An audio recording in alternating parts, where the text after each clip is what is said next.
Hello, I'm Emily Hawthorne, a Middle East and North Africa analyst at Stratfor, a RANE company. This podcast is brought to you by Stratfor Worldview, RANE's premier digital publication for objective geopolitical intelligence and analyses. Sign up for the free Stratfor newsletter at worldview.stratfor.com.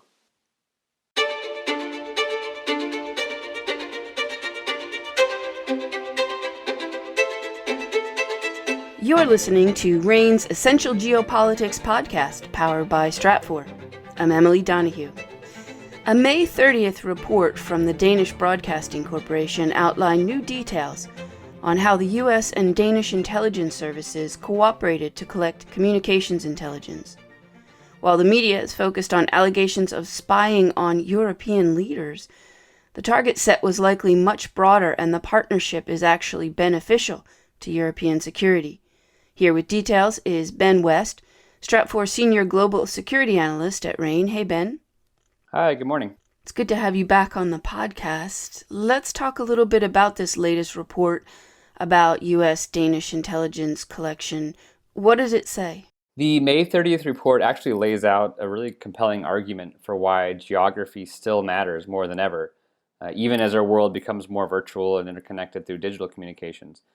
So if you look at Copenhagen, where the collection was happening just outside of Copenhagen, Copenhagen has benefited from its position along key maritime shipping routes over the past millennium. And it still continues to benefit from that position within the global telecommunication network today. So at the heart of that U.S.-Danish partnership is the fact that Denmark is positioned at the convergence of several major undersea cable routes connecting the North Atlantic to the Baltic Sea, essentially connecting mainland Europe to Scandinavia and beyond to Russian population centers. This means that Denmark is well positioned to monitor any communication traffic between cities in North America, Europe, and Eurasia.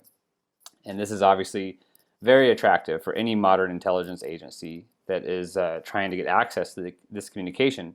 And it appears that the U.S. developed a mutually beneficial relationship with Denmark in order to gain access to that communication traffic. What did the United States do with that information? Reporting so far has fixated on allegations that the U.S. was spying on its allies like German Chancellor Angela Merkel. And while these allegations link back to intelligence leaks by NSA contractor Edward Snowden going back to 2013, and while the latest reporting has corroborated this, it's important to remember that intelligence targets were likely far broader than just individual political leaders. Occupying such a unique position in Denmark would have allowed U.S. and Danish collectors to monitor many threats, including jihadist communications, right-wing extremists, criminal actors, and communications involving hostile foreign states like Russia. The U.S. and Denmark essentially had access to a superhighway interchange of international communications that would allow them to monitor pretty much any threat facing the North Atlantic region and beyond. So what are the implications of these revelations made in this report?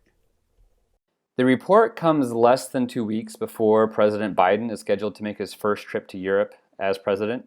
So this report puts his administration in a slightly embarrassing positions.